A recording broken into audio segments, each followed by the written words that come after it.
Bienvenue sur Bulle de Bonheur, le podcast pour prendre le temps d'être heureux. Nous sommes Raphaël et Charlotte, chercheuses inconditionnelles de Bulle de Bonheur. Aujourd'hui, nous vous proposons l'épisode 87, J'ose oser. Bulle de Bonheur est propulsé par 2 minutes de bonheur. Avant de démarrer, un témoignage d'un de nos clients Amazon. Nous nous étions achetés 2 minutes mon amour et je l'ai racheté pour un couple d'amis. Idéal sur la table de nuit pour toujours se coucher de bonne humeur sur une note positive et affectueuse. Très bien pour entretenir son couple au quotidien. Alors, vous êtes en couple? Et si vous osiez les cartes 2 minutes mon amour? Oh là là, mais qu'est-ce que ça me chicote! Ah, le début de l'année, son défilé des bonnes résolutions. Sa liste de défis à relever, d'expériences à tester, de changements professionnels à opérer, et même de complexes à oublier. Si cette période a un petit goût excitant, il n'en est pas moins que chaque année, au mois de décembre suivant, je me dis « Bingo !» Je ne suis pas allée très loin dans ma liste. Et pire, j'ai parfois abandonné dès le 1er février. Mais où est passé mon élan révolutionnaire? Bon alors ok, la routine nous rattrape, les enfants, le boulot, le temps qui file. Mais bon, toutes ces petites excuses ne cachent-elles pas un vrai problème, plus enfoui, bien enraciné? Non, en vérité, j'ai peur. J'ai peur du changement, j'ai peur de me tromper et je n'ose pas. Et ça me chicote. Pourquoi suis-je paralysée dès qu'il s'agit de me lancer dans une aventure, petite ou grande? Et comment puis-je dompter ma timidité, sauter vraiment le pas d'un projet dont je rêve? Et comment lâcher la bride et révéler celui ou celle que je suis tout au fond de moi?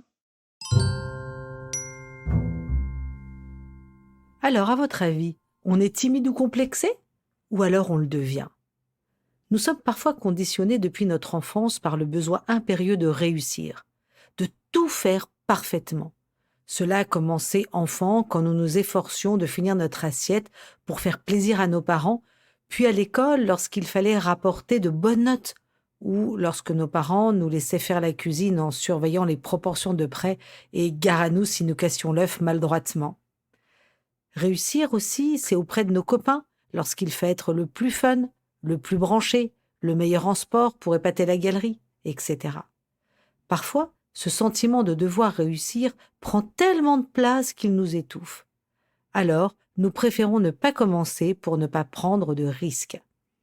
Je joue au tennis, je me débrouille pas si mal, mais je préfère ne surtout pas m'inscrire à un tournoi de peur d'être éliminé au premier tour.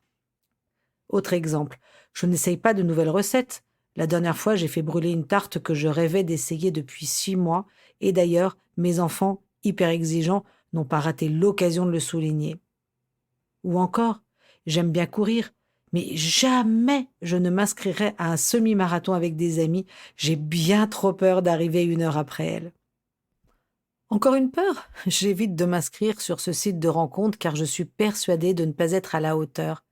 Je pense aussi à cet ami en pleine reconversion. Il est bourré de talent, mais n'ose pas contacter les personnes qui pourraient l'embaucher dans le nouveau secteur d'activité qu'il convoite, car il n'a pas le diplôme exact qu'il faudrait. Je viens de passer à la retraite et je me terre chez moi car je me sens inutile et je suis en fait pas capable de grand-chose à part le job que je faisais. Et pourtant, on le sait bien, cette peur de rater est non seulement une illusion, mais elle est surtout une source de frustration et de déception. Et à long terme, elle inhibe notre capacité à oser de nouvelles choses. Sans parler aussi que je peux reporter cette peur sur les autres.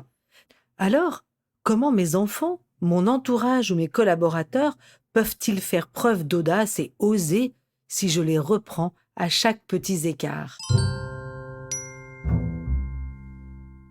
En surface, avoir peur d'oser peut dissimuler la peur de la nouveauté. Et oui, sortir de sa zone de confort, je vous renvoie à notre podcast 57, peut effrayer certains à des degrés différents. Et puis, je ne sais pas si vous l'avez remarqué, mais souvent, dans la réalisation de quelque chose de nouveau, d'un examen ou alors d'un saut dans l'inconnu, en général, on a toujours peur avant l'épreuve concrète.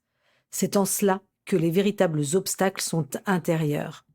En creusant davantage, on tombe sur 2 freins majeurs qui nous empêchent bien souvent d'oser. Le premier, la peur d'échouer, et le deuxième, la peur d'être jugé. Alors, j'ai souvent peur d'échouer? Je peux me demander, à qui vais-je faire le plus de peine si je ne réussis pas? Ou alors, qui ai-je peur de décevoir? Mon mari, ma mère, mon manager, mes enfants, mes amis? En ce qui concerne la peur d'être jugé, c'est lorsque je me demande, au fond, serais-je autant aimé des autres s'ils voient que je ne suis pas parfait, ou bien que je suis un peu différent de ce que je donne à voir socialement? Certains sont même parfois très forts pour s'auto-saboter. Je repense à cette jeune femme que j'ai accompagnée qui avait décroché un entretien pour un poste qui l'attirait énormément. Elle maîtrisait clairement 80% de la fiche de poste. Au fond d'elle, les 20% restants l'intimidaient, mais elle savait qu'elle en était capable. Et voilà qu'au cours de l'entretien, elle s'est mise à bafouiller, à présenter au recruteur tout ce qui lui manquait, toutes ses contraintes logistiques et personnelles.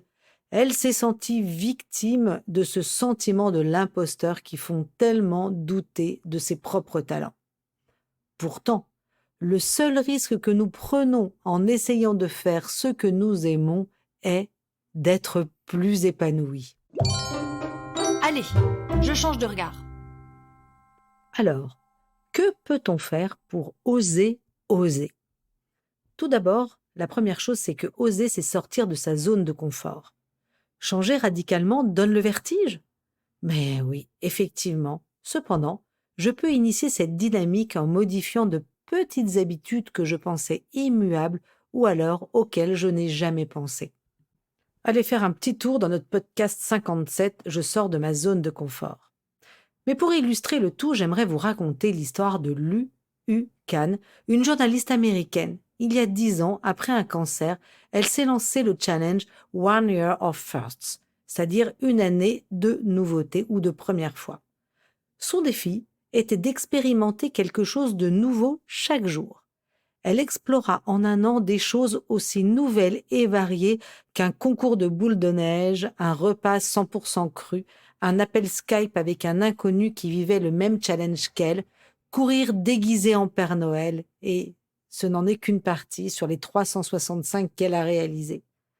Expérimenter des choses nouvelles nous réveille. C'est une vraie gymnastique intérieure et un puissant antidote à la déprime. Sans aller jusqu'à une nouveauté chaque jour, on peut commencer par de petites expériences qui sont à notre portée. Le nouveau a un effet énergisant, immédiat et qui infuse mon moral à long terme. Et oui, oser, c'est nourrir un recueil d'expériences. C'est comme un carnet vierge dont on remplit chaque jour une nouvelle page. Alors, j'ai peur de me tromper? Lu Khan a réalisé au cours de ce défi que l'expérience ne nous évite peut-être pas de faire des erreurs nouvelles, mais nous évite d'en reproduire de vieilles, et cela n'a pas de prix. Il suffit parfois d'une petite étincelle pour allumer un brasier. Ce n'est rien de moins qu'un cercle vertueux. Quand je mets le pied ou juste un petit orteil dans quelque chose d'inconnu, cela déclenche un élan nouveau. Goethe l'a lui-même expérimenté en disant « Quoi que tu rêves d'entreprendre, commence-le, l'audace a du génie, du pouvoir, de la magie. » Identifier nos entraves est capital. Nommez-les, nommez-les et nommez-les encore. Mettre un mot sur les craintes qui m'habitent ou sur les angoisses d'échecs divers et variés leur donne déjà du corps. Et vous le savez bien, on se bat mieux contre son adversaire dans une pièce éclairée que dans le noir. S'attaquer à ce qui me fait peur peut m'entraîner vers des souvenirs d'enfance, des schémas bien ficelés et pleins de nœuds. Pour ça, je vous laisserai écouter notre podcast numéro 15, J'apprivoise ma peur. Nommer mes craintes me permet aussi de réévaluer mes peurs. Je fais le tri alors entre les peurs qui se basent sur un élément objectif et celles qui sont de pure fiction construites sur des croyances. Là, vous pouvez aller réécouter notre podcast 29 sur les croyances. Et parfois, mes croyances sont tellement vieilles qu'elles sont en béton armé, et il est probable que je me rende compte que je n'osais pas me lancer dans une aventure parce que je m'étais construit l'idée que je n'en étais pas capable, que je ne le méritais pas, etc., etc. Et pour déverrouiller l'audace, donc, identifions ce qui l'entrave. J'aimerais vous parler de Tim Ferriss, célèbre entrepreneur qui enchaîne les conférences pour raconter comment il est devenu capable de surmonter ses plus grandes peurs. Il explique beaucoup que les meilleurs résultats ou expériences que nous pouvons vivre sont souvent freinés par de fausses constructions et des hypothèses non testées. Nous retombons sur la place que prennent les constructions mentales, le subjectif dans notre esprit. Voilà quelques anecdotes qu'il partage pour illustrer ce point. La première, c'est l'histoire du plus grand défi de sa vie. Longtemps, Tim Ferriss ne sut pas nager. Il avait pourtant grandi au bord de la mer, mais une expérience traumatisante pendant un camp d'été au cours duquel il avait failli se noyer avait instillé en lui cette terreur de l'eau. Et cette peur allait le poursuivre longtemps. Il explique très bien au cours d'une conférence TED que son incapacité à nager avait été une de ses plus grandes hontes et des plus grandes humiliations. Cette humiliation et cette crainte de l'eau durent jusqu'à l'été de ses 31 ans. Cet été-là, un beau copain qui s'enfilait des litres et des litres de café par jour lui promit de tenir une année sans caféine si lui, Tim, pouvait nager 1 kilomètre en eau libre. Tim décida de se jeter à l'eau dans tous les sens du terme et il réussit à nager 1 kilomètre dans la mer d'une traite. Et en sortant, pour la première fois de sa vie et depuis bien longtemps, il eut le sentiment d'être devenu le super-héros qu'il pensait être avant l'incident quand il était petit et là où il avait eu tellement peur de la mer. Mais alors, comment est-ce qu'il s'y est pris? Parce que tous les essais qu'il avait faits précédemment avaient échoué. Il avait interviewé des triathlètes, il avait pris des cours avec des nageurs olympiques, rien ne marchait. Jusqu'à ce qu'un de ses amis nageurs le mette sur la voie de Terry Loughlin. Cet homme, c'est un entraîneur de natation qui a fondé le Total Immersion, une technique de natation populaire qui met l'accent sur la forme avant la vitesse. Et en fait qui appréhende la nage sous l'angle absolument objectif de la biomécanique en étudiant froidement les enjeux de propulsion et d'aérodynamisme. Grâce à cette technique de natation, Tim Ferriss trouva la clé pour vaincre sa peur subjective de l'eau et il accomplit alors cet exploit du kilomètre parcouru en eau libre. Une autre histoire de Tim Ferriss est celle de Tim Ferriss qui dompte le tango après un séjour en Argentine. En fait, tout est parti d'un événement désagréable quand une professeure de danse moqua son corps rigide et trop musclé. Humilié, il a pris la décision de devenir un bon danseur de tango. Pour se motiver, il s'inscrit à une compétition qui avait lieu peu de temps après. Puis alors, il a répertorié les vainqueurs de cette compétition et il est allé les interroger un par un.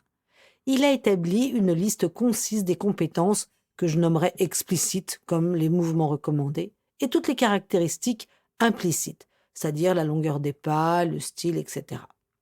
Et il a partagé tout ça avec les vainqueurs de ce tournoi. Il décida alors de choisir de se focaliser sur 3 compétences clés de cette liste.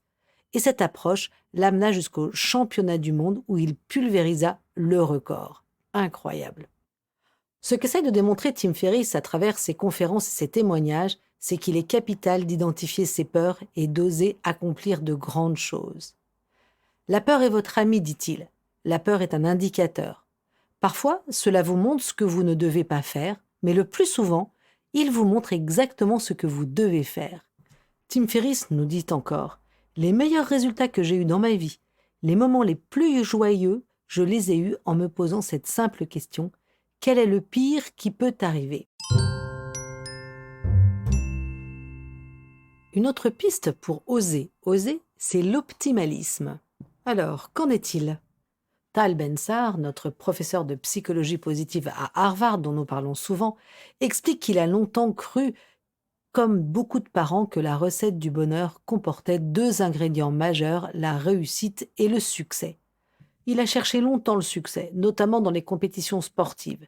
Il s'est rendu compte au bout d'un moment qu'être champion de squash ne lui ôtait pas la sensation permanente de manque et d'insatisfaction. Sa recherche du bonheur le mena ensuite vers des disciplines dans lesquelles il n'était pourtant pas le plus fort, à savoir la philosophie et l'écriture. Dans son livre « L'apprentissage de la perfection », le professeur propose une voie qu'il appelle l'optimalisme. Comme vous imaginez, l'optimalisme vient du terme optimum. Et l'optimalisme veut dire donc le plus favorable pour atteindre un but déterminé. C'est en fait une forme de perfectionnisme sain qui consiste à atteindre les objectifs fixés en faisant le meilleur usage possible du temps dont nous disposons. De plus, l'optimaliste estime que les échecs, tout comme les émotions négatives, font partie de la vie. Il les met même au même plan que les expériences positives. Bon, évidemment, ils ne prennent pas plaisir à toutes ces émotions négatives ou désagréables. Cependant, les optimalistes tirent profit de toutes les situations qu'ils vivent et ils n'hésitent pas à se lancer dans de nouvelles expériences au risque d'échouer. On parie que Churchill l'avait en tête lorsqu'il disait « Le succès, c'est d'aller d'échec en échec sans perdre son enthousiasme ». Quand je me lance et que j'ose, suis-je seule avec moi-même? D'un côté, oui, je suis seule à pouvoir lever les barrières, desserrer les freins intérieurs qui m'empêchent d'oser. De l'autre côté, j'ai besoin des autres, j'ai besoin de mon réseau pour prendre et pour rendre mes actions concrètes. Je rêve de sauter en parachute? Je peux parler de mon idée à des amis, essayer de glaner des infos sur des groupes de discussion en ligne. Je peux passer des coups de fil pour identifier le prestataire qui m'offrira l'expérience la plus chouette et sécurisée. J'ai toujours rêvé d'une frange, mais j'ai peur d'être moquée. Et hop, je prends rendez-vous chez un coiffeur pour en parler et lui demander conseil. Un coiffeur a aussi été formé pour étudier la morphologie des visages. Demander son avis à un coiffeur, c'est aussi donner de la valeur à mon projet. Ouvrir mon projet et mes idées à d'autres leur donne de l'épaisseur, de la consistance, du relief. Exposer mes idées et y intégrer d'autres, c'est créer un tissu de relations qui me fait sortir de ma bulle et élargit mon cœur et mon système de pensée. Ça développe mes idées vers des applications auxquelles je n'avais pas pensé. Je m'inscris dans un monde bien vivant et dynamique quand je partage. Par exemple, j'ai toujours rêvé de créer ma boîte, mais être indépendante et quitter le cocon de l'entreprise me terrifie. J'ai peut-être peur de me planter, d'engloutir mes ressources financières, ou alors j'ai peur de ne pas percer. Rien de tel que d'intégrer un groupe de réflexion constitué de gens qui se posent des questions, d'assister à des conférences sur le sujet, de suivre un MOOC en ligne. Avec la multitude de ressources individuelles, de groupes, connectés ou en personne, je n'ai pas d'excuse pour ne pas faire un pas en avant. C'est souvent en parlant de leur idée que les plus grands créateurs de start-up ont trouvé leur associé et que leur projet a décollé. Et hop, je me lance. En bref, si je résume. 1. Éviter d'oser, c'est avoir peur du changement, peur d'échouer ou encore peur du regard des autres. 2. Nommer mes peurs me permet de mieux les déstructurer. 3. Entrer en connexion avec mes désirs profonds et ce qui me fait vibrer me permet de recalibrer mes projets et mes priorités. 4. Accepter la prise de risque rend bien plus heureuse que la prudence immobile. Et enfin 5. Oser, c'est initier de petits changements pour se sentir capable. Allez hop, je me lance. Prenez 2 minutes, chers auditeurs, pour répondre à cette question tirée de 2 minutes ensemble. J'imagine réaliser un de mes rêves. Moi aussi j'essayais. Je vous sers une petite mousse? Attention, elle pétille celle-là. C'est Eleanor Roosevelt qui nous lance un défi. Faites chaque jour quelque chose qui vous fait peur. Ça vous donne des papillons dans le ventre? Moi aussi, et c'est bon pour la santé. Avec Bulle de Bonheur, prenez le temps d'être heureux.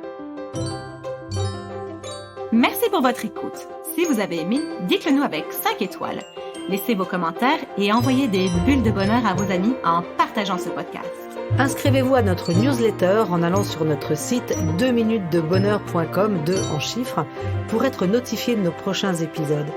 Également, profitez de toutes nos astuces sur nos réseaux sociaux, Instagram et Facebook, 2 minutes de bonheur.